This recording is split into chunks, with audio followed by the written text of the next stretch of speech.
Okay. Monday episode. It's Monday again. It's not Monday. We're recording this on Thursday, but this Don't is tell for them that. We recorded it the day it goes out, and there's no editing. If that would be crazy if we actually did that. No, we have to work way ahead of time because of my travel schedule. But today I'm very excited because rather than focusing on a project or an operation this time, I'm going to focus on a specific machine. And this is a machine I get so many questions about. And so I'm excited to just run through it all. To get right into it, I love custom applications. I love machines that are engineered for anything but dirt and rock. That's what most digging machines are engineered for. Excavators, loaders is dirt, rock, moving material. But there's all these other applications like forestry, waste, material handling that apply to machines that use machines all the time, that are built for these applications. And they are so cool to check out. But among the most brutal conditions, or maybe even the most brutal condition for a machine, is hot work, which is working in steel mills. My first experience with steel mills was about 4 years ago when I visited Bulk Equipment in Indiana for the first time. Mm-hmm. Bulk, to just give some background on the company, it's a very cool history. Started about 80 years ago as a gravel delivery business. Clarence Brown, who started the company, would load his trucks by hand from the shores of Lake Michigan and then deliver the stone to whatever site needed it as the area continued to industrialize. 80 years ago was 40s? Yes. So World War II. And this area was really important for World War II because of what we'll get into, steel. Naturally, the company started to take on other work like earth moving, material handling, and then they loaded and unloaded ships from Lake Michigan. They built roads and highways and assisted with railroad operations. But then came Bethlehem Steel. The company chose Burns Harbor for its newest integrated steel mill thanks to the easy raw materials import. You have the lake right there, and the lake is connected to all the other lakes and all these other waterways, so you can bring coke and coal from Appalachia very easily in, and then iron ore primarily from Minnesota in, and so you can load all your raw materials off the lake from ships right to your steel mill and make your steel. Bada bing, bada boom. Bulk then got the mill's earthwork contract, and the rest was history. They've been there ever since, which is pretty amazing. They helped build the damn place, and now they're basically doing a little bit of everything. In the mills, if you walk around Burns Harbor, you'll see trucks for hauling heavy equipment of all shapes and sizes, and then even one-off specialty machines for the steelmaking process that Bulk essentially rents to the operations, which I'll explain in a moment. Steel mills, the main tool for a steel mill is the blast furnace. And if I'm explaining a blast furnace very simply, they feed raw ingredients like carbon, which is pure coal that's been baked into coke, and iron to create steel eventually. And there's a lot more that goes into it. It's a science project. Yeah. But that's the basic. You really need carbon to produce the energy required to melt down the iron and other raw inputs to create that liquid. And then here's where the hot work comes into play. There's impurities. And so the impurities in the materials separate from the molten iron, forming what's known as slag. And slag has a different density than the molten iron. So the mill can skim the slag into enormous pits or pots for further processing. So slag is a byproduct. People say it's a co-product. I think it's more of a byproduct, but that's what the Slag Association says they use it for stuff. Yeah, you can crush it and use it, but you can use it for sandblasting media. You can use it for aggregate. You can use it for different uses, but I don't think it's all that common. And so the slag coming out of the blast furnace at this point is about 2,500 degrees. And so it's quite literally lava, mostly molten rock. It's absolutely mesmerizing. Seeing slag pour out into one of these pits is one of the coolest things I've seen. It's hard to describe how cool it is. We talked about it in the smelting episode with Kennecott.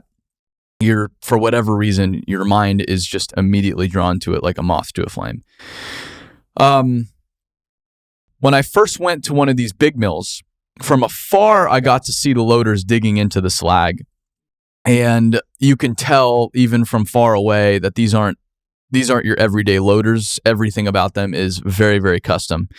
But the first few times I was at steel mills, I didn't get to see these loaders up close, which was a bummer, but I knew I would find the time to see them in action. And so if you fast forward a few years, I then visited bulk equipment at a different mill. This mill was a little smaller, but bulk supplied 2 Caterpillar 988 loaders to handle slag to this mill.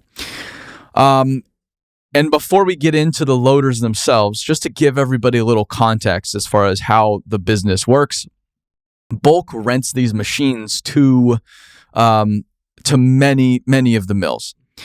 And the steel mills, they're in one business, and that's just making steel. So everything else is almost just a cost to them. The product is steel. So, because it's bulk equipment, right? So yes. It's mostly just they just provide equipment. Just provide equipment. Yeah. So the mills, because they make the steel, they want to keep the machines off their balance sheets. Yeah. And to keep their operating costs even to perform more consistently as a business. So they just want to know what their costs are every month from a mobile equipment standpoint. And bulk can do that. So bulk says, we'll rent you the machines monthly. Mm-hmm. You pay us X amount of dollars so you know what your operating costs are. We'll cover everything. We'll maintain the machines. And then we'll not just maintain the machines, but we'll guarantee uptime for critical machines. And they guarantee uptime for critical jobs like digging slag by supplying 2 identical machines. So while one's down for maintenance or repairs, they can have the other working as needed. That's a really good deal. It's like getting insurance and maintenance and everything wrapped into one package, so that it's just super easy for their balance sheet. Well, up front, it probably costs them more, but they like just being able to. Well, no, it doesn't cost them more because they don't have to actually invest in the plant to begin with. Yeah, and they don't have to maintenance them the same. Yeah. So now for the machines themselves.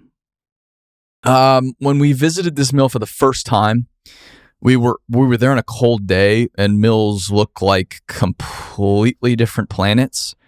There's buildings and trucks everywhere, and then I say cold because you have all the huge chunks of steel lying around the mill, and you can see the heat coming off these big chunks of steel as they're cooling, it's really amazing. And that's one of the things I've been told in mills is just assume everything is hot. Don't lean up against anything. Don't touch anything because it's probably hot. And that looks like a cooled piece of steel, but it could still be hundreds and hundreds of degrees hot, and that will burn you bad. So don't touch a single thing. So we drove around, and then we arrived at Bulk's on-site workshop where they work on the machines. And that's when we first saw one of the loaders, the 988 slag handler.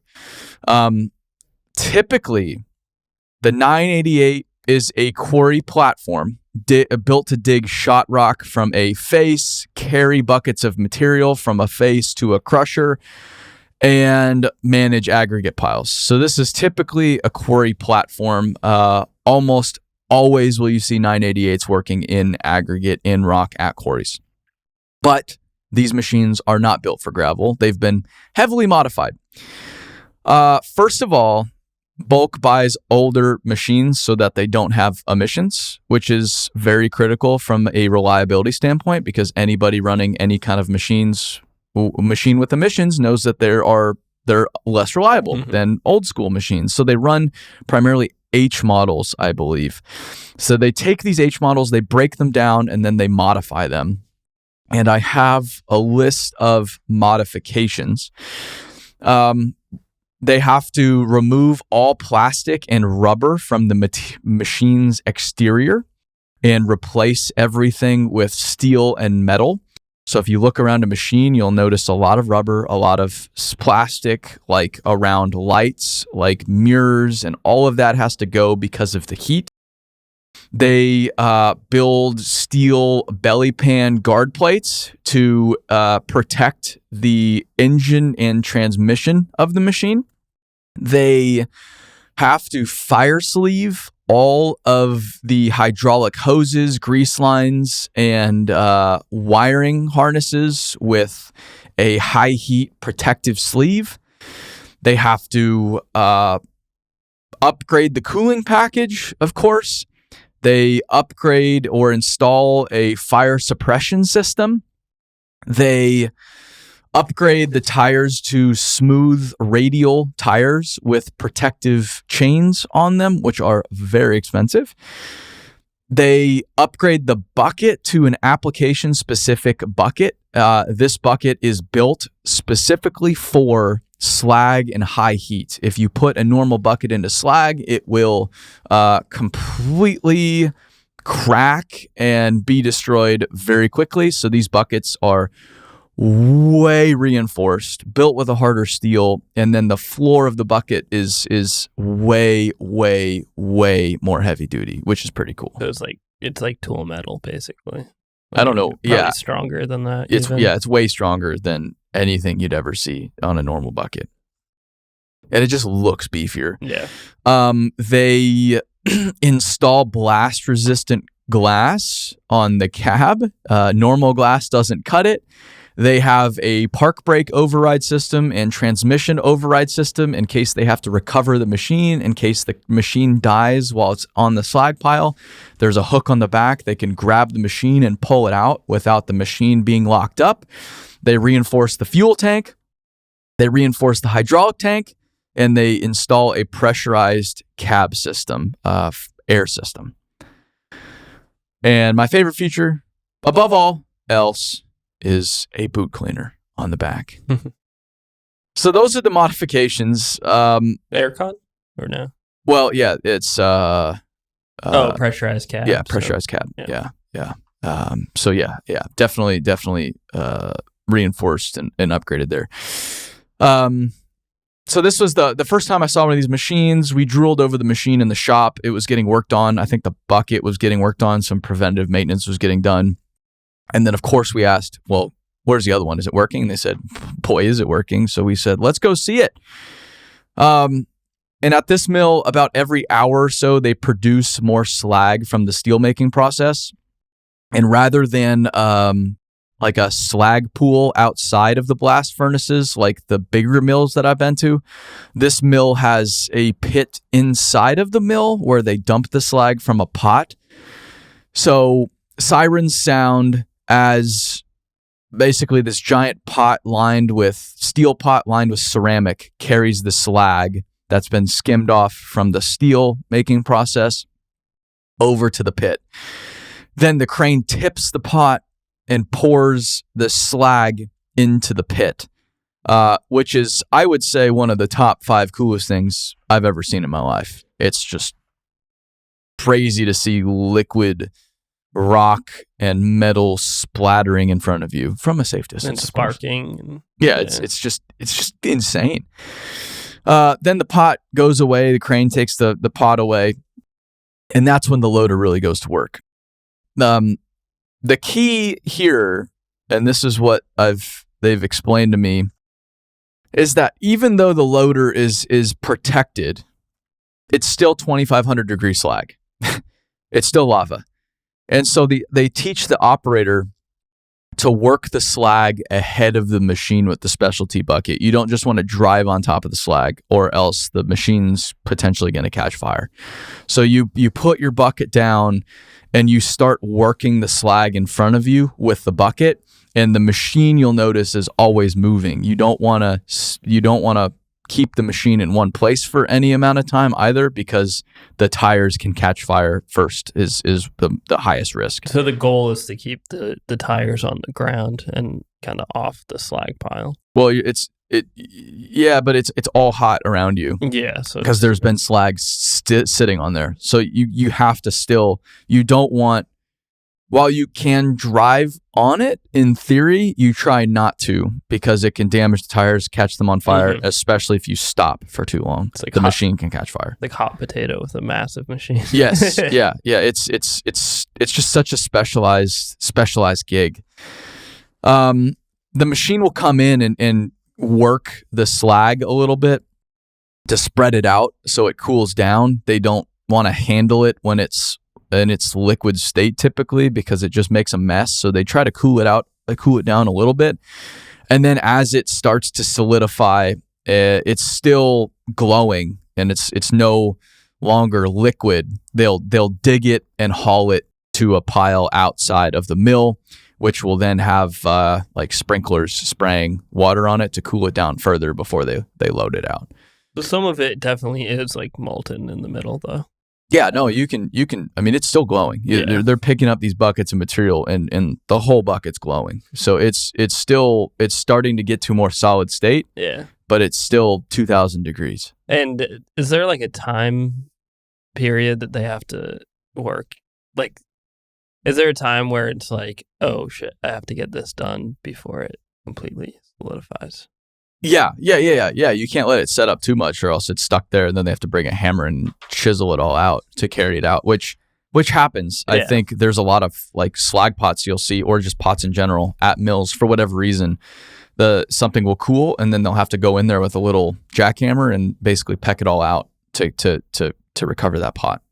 So yeah, they have to do it. They have to do it shortly after it's poured, or else it all cools down and then becomes just a solid mass. Yeah. So they pour it, they bring it outside the mill, they cool it down, and then they load it into like rigid frame mining trucks. The mining trucks then haul the material, which is mostly rock and some scrap steel that ends up in the slag, to a nearby recovery plant. And then the recovery plant, as the material cools down further, they recover the steel with magnets. So they pull the giant chunks of steel out so that they can recycle it back into the steelmaking process as scrap. And then they crush the slag into aggregate. And I will never get tired of seeing these machines. It's amazing because it's like 5 minutes of really cool work. You're just standing around for 45 minutes waiting for this thing to go, and then it's go time. But when it's go time, it is go time. And the operators are probably pretty good at it. Yeah. It's a crazy line of work. I've talked to some guys online that do it, and it's what can really be gnarly, they've said, and this is just random at no specific mill, is that when water mixes with slag, it basically is like an explosion because of for whatever reason, the properties of water and high heat don't mix. So they have to be really careful with water. Some guy, I think he had, I don't know what it was, but I think he had water in the bucket because it rained of a loader, and then drove into a slag pile. And he said it lifted the entire machine off the ground. It was so aggressive was this reaction because of the high heat and the water. Well, that's why you don't put out an oil fire like in a pan with water, because it lifts everything up. Yeah. Just spreads it out. Physics. Yeah. And I guess with all this too, just to make a note, this is super essential work. Super essential work. You couldn't live without a day without steel. If you drive a car, if you use electronics, if you live in a house, if you've ever walked inside of a building, a lot of our society comes down to steel. And it's plants like this that are making it for America, which is extremely important. Do you know how much steel is made in the States? Not nearly as much as what used to be made in the States. Like percentage-wise? I think it's very low. Yeah, because of environmental restrictions primarily. Back in the day, most steel was made in Britain historically. And then American steel producers started to pop up, I think, in the 1800s and then early 1900s, especially with like Carnegie, for example, and Carnegie Steel. They started to then become more competitive than British steel, partially because of tariffs, and then also because of the plentiful coking coal and iron ore. And then there were mills in the Pittsburgh area, and that's why they call it the Rust Belt. That was really where a lot of American steel and global steel was made back in the day. Yeah, and that steel made there, Carnegie's then sold it to J.P. Morgan, which became U.S. Steel, and a lot of that steel was what essentially helped win World War I, World War II. And then globalize the world after that. But then because of environmental restrictions, we can't build new mills in the States. And so you're essentially nursing old mills, big mills, or you have to build mini mills, which are much smaller, primarily for scrap, primarily operated. They're primarily electric arc. So they use electricity rather than coal to melt everything down. And then as we've become less competitive, markets like China have said, we'll build as many steel mills as we need to. And they get all the iron ore and coking coal from Australia, make all the steel, and ship it all over the world. So it's more specialized here a little bit. Kind of. Yeah. And some of it's probably exported as well. No, I don't Stays. know. I don't know if much is actually exported. I just don't think we're competitive when it comes to exports. That's true. I mean, why would you? I think a lot of it goes to U.S. military. I see. Yeah. And automotive. Right. Automotive takes a lot of coils and steel. Yeah. Made. Yep. So, yeah, but that's, rebar. But that's slag machines in a nutshell. It's crazy to me that that like an engine is able to operate an internal combustion in those conditions. Is the radiator like on the back? No, because you're not like swimming in slag. Yeah. So you're not like driving into a big pool of it. But the ambient temperature must be well over 100 degrees. Yeah, but again, you're going in and out. So Okay. you're not working it for very long. So you're not going to just sit in there for an hour. Like if you're just sitting in there, just working, you would probably overheat the machine. But because of how they work it, they only have to go in there, work it a little bit, and then they come right back out, and then they let the machine sit for like 45 minutes, an hour until the next batch comes through. I wonder heat. How frequently they have to change oil in them. I don't know, but that's why Bulk has on-site technicians, is they handle all that. They're just great people. They're just great folks that work at this company. I love visiting them every time I do, and it's pretty cool to see what they have out there. Yeah, I love seeing things like that are just, even me and Jack were just talking about it.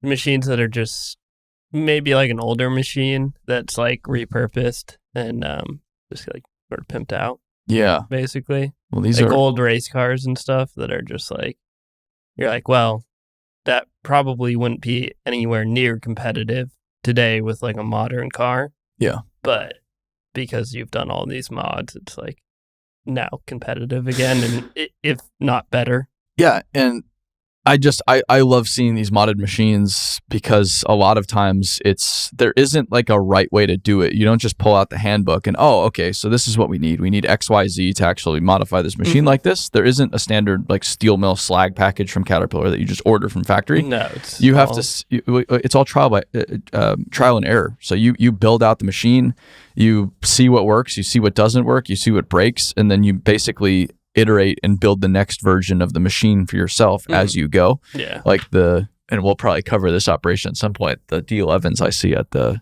Yallourn in Victoria in Australia. They have 4 of them, and each one of them's a little different than the others because they started with one, and then based on what breaks and what works well, they start to iterate and build this one, version 2, then version 3, then version 4, and they just keep building new and better versions of it because it's such a specific application. Those machines only work for this, so they can't really call anybody else and say, how'd you do it? They just have to figure it out. And again, Bulk's been doing this for decades, so they have it figured out. They have it pretty tapped. They have it dialed, yeah. So that's the slag handling loader. Sweet.